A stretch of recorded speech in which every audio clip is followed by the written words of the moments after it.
So I spent the last month and a half watching, writing, and editing videos for the Hanna-Barbera Godzilla cartoon. I've endured all 26 episodes along with their garbage quality TV rips. Please someone just release the whole show on home media already. I've already reviewed each episode separately in my past videos, so go check those out if you haven't already. So in this video I'll be talking about the show as a whole, going over its strengths, weaknesses, and overall quality of the cartoon. And at the end, I'll announce the winner of the next piece of media I'll be reviewing. Anyways, with all that said, let's dive in. Please consider both liking and subscribing. It really helps.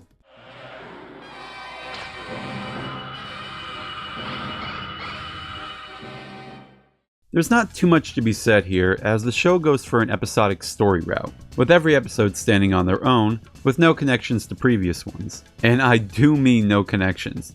If the Godzilla radar gets lost or broken in one episode, the next one will have it back like nothing ever happened to the device. You gotta keep in mind that there was a long point in time where there was no internet.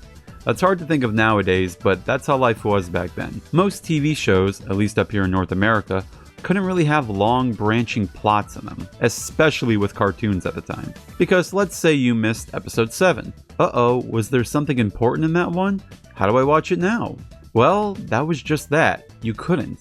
I mean, unless you had reruns back then, but I wasn't around in the late 70s, so I couldn't answer that one. Point is, you can pretty much watch any episode you want in whatever order you feel like. Hell, if you want to have a little fun with it, you can even make your own timeline if you want. The crew does do a lot of traveling, so maybe Monday they went to Malaysia and encountered giant sea creatures. After that, they had to take Quinn to San Francisco for a science expo, only to encounter the Earth Eater. The show, though, does have a formula it follows, and I noticed it once I got 4 episodes in. So every episode will start off with either the crew in danger, or something that involves Godzilla getting called to save someone. Once he does, he goes back underwater. After a while, they encounter the main danger of the episode, then either one of two things will happen. 1, they'll try and take care of the monster themselves, or 2, Godzilla will get caught or trapped until the writers feel like it's time for him to go back into the action. With the episode ending on Godzuki doing something I guess is supposed to make you laugh. There are a handful of episodes which break the formula a little bit, such as Micro Godzilla for example, no pun there, and the show does get slightly more enjoyable when it does break that habit. Now, should you watch the show as a whole? Well, I'll answer that one towards the end. Now listen, Dr. Darien, I want... Bye-bye, big buddy. Some people just have no scientific curiosity. As far as the cast goes, well, if I had to put it politely, they're okay, but basic. The crew of the Calico are not the most entertaining people you're ever going to see. They're rarely shown doing anything ever fun. They're almost always at work trying to solve mysteries, even though they're not detectives. The Calico is a research vessel, but they more or less treat it like an RV, just traveling place to place without doing much work. There's not that many instances in which I can recall that they were doing underwater research. Personality-wise, I can't really get a read on them. They seem to take every single thing they do very serious, with almost little to no humor. I mean, except for Godzuki, of course, but he suffers from the opposite problem, which he takes everything as a joke. The only character traits I get out of them is that they're really swell people who want to do good for others, and rarely do they ever get angry at people who try to hurt them. In fact, after watching all 26 episodes, I can't recall a single line of dialogue any of them ever spoke. I can't even remember a quote except for, "Let's call Godzilla." And oh Godzilla, let's go over him real fast. Now I already touched upon him a little bit in my season 1 video, and for the most part I still stick to what I said. I think design wise he's okay. I feel he still looks and feels like Godzilla without him being too different. I mean, you have to keep in mind that this was a children's show with a TV budget in the late 70s. It was a very different time to where we are now. The design was probably the best they could do with the limitations they had. When I was a kid and saw this show, this looked and felt like Godzilla to me. Even as an adult now, I see some flaws, sure, but I still think the design works. Nowadays in animation, Godzilla will always, for the most part, have his gray color scheme. But back then, especially in America, Godzilla being green was just something everyone thought he was. The fire breath, I can get over. I'm sure we all thought at one point Godzilla's atomic breath was a fire breath. No, not me. I always knew it was an atomic breath right when I saw my first movie at 5 years old. I always knew. Sure, okay. The laser eyes, I quickly adjusted to. At least now I did. Back when I was younger and saw this show, I hated the fact he had laser beams. Anytime he used it, I always pretended, no, he didn't use laser beams, he used his fire breath to shoot the vines. Yeah. Nowadays, with all the newer Godzillas getting different powers, I'm just sort of used to Godzilla not just having a breath attack anymore. It was weird back then, but now it just seems natural. Now, Godzilla couldn't be too violent in this, considering NBC threw certain guidelines in Hanna-Barbera's face. He couldn't destroy, he couldn't kill, though Season 2 kinda snuck a bit of that in there. Godzilla couldn't also be too violent when battling other monsters. You might notice if you watch the show, that Godzilla seems to always want to try and hug his opponents to death. Give me a hug, man. No clawing, no punching, no biting. It happens every once a while, but don't expect it too often compared to the hugging. The Ted Cassidy roar, I said at first I didn't care for it, but it's kinda grown on me. I couldn't really tell you when it happened, but the roar just seems natural for this Godzilla. I mean, yeah, I would have liked the official roar, but thinking of it now, it just wouldn't be unique to this Godzilla. When I hear the Ted Cassidy roar, I instantly think of this incarnation of the character, because as simple as it is, it's just infatuated to this character. I just wish the modern Japanese Godzillas would come up with their own style of the roar, instead of using the classic roars over and over and over.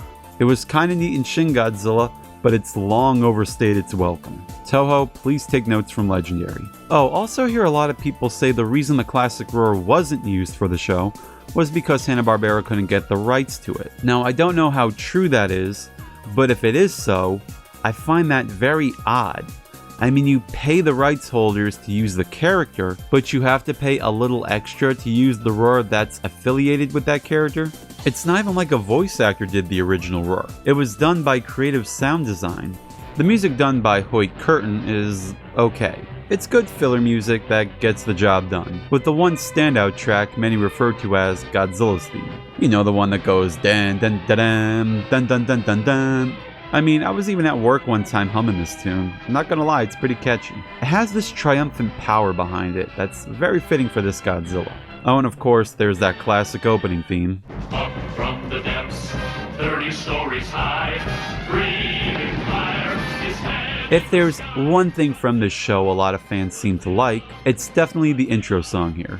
Even people who never watch this show at least seem to know what the theme is. Now, would I overall recommend anyone to view this show? That is a complicated question. As of this video, the complete series has never gotten any sort of home media release, nor are there any streaming platforms that have it. Please keep in mind I did say complete series.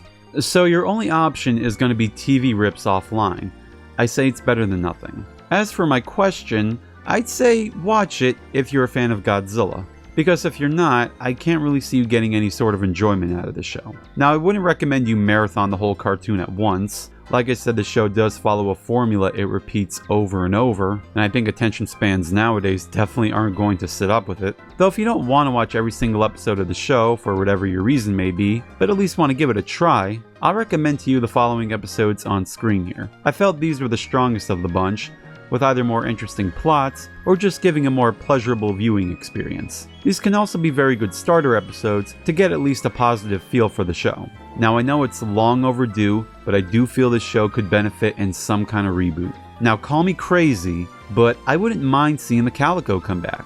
You just have to revamp the characters, give them actual personalities, and of course, give an ongoing story plot. I mean, we live in a day and age where almost every Western animated show now has an ongoing story, so why not? Toho, I think it's amazing you're experimenting more with the franchise, especially with animation lately. So if you could, maybe write this down as an idea and sleep on it for a while? In all seriousness, I really doubt they'll ever bring it back. I think Hanna-Barbera also has some rights issues with the show, so in the long run, it's gonna be way too much of a mess to even bother with. Speaking of, I wonder what Toho actually thought of the show themselves. They're very low-key on it, they more or less pretend it doesn't exist. Still, the show does have its fans, and people do remember it. Gareth Edwards, the director of the 2014 film, had some of his friends tease him if he was going to include Godzuki in the picture. Basketball legend Shaquille O'Neal has admitted that this cartoon was one of his favorites as a kid. Godzilla King of the Monsters had a reference to the Calico from the show. Dr. Quinn was brought back as a new revamped character in the Harvey Birdman Attorney at Law show, and some of the monsters even appeared in a Scooby-Doo comic not that long ago. And of course, there's the intro that gets referenced in many things. So the show does have its fans, and even a place in history of being the first animated Godzilla series. And hey, love 'em or hate 'em, it gave us Godzuki. So in my last video, I asked you the viewers to vote on which of the following 3 I'd be tackling next. And the winner is Godzilla the Animated Series. I'm not too surprised considering there were a lot of comments in my Season 1 video asking me to do a review on the show next. I definitely have my work cut out for me considering I have 40 episodes to view now as opposed to 26, and I'll be releasing some smaller scale videos in between to keep the channel healthy, and to give you guys something to hold you over. And don't worry about the Marvel series and King Kong, I will eventually get to those, maybe after Godzilla. Anyways, with all that said, I thank you all so much for watching towards the end here, and take care. Godzilla, Godzilla, Godzilla. And Godzuki! It's a 3-hour super chunk of Godzilla. Saturday beginning at 4 on the only network that can feed your toon hunger. Cartoon Network.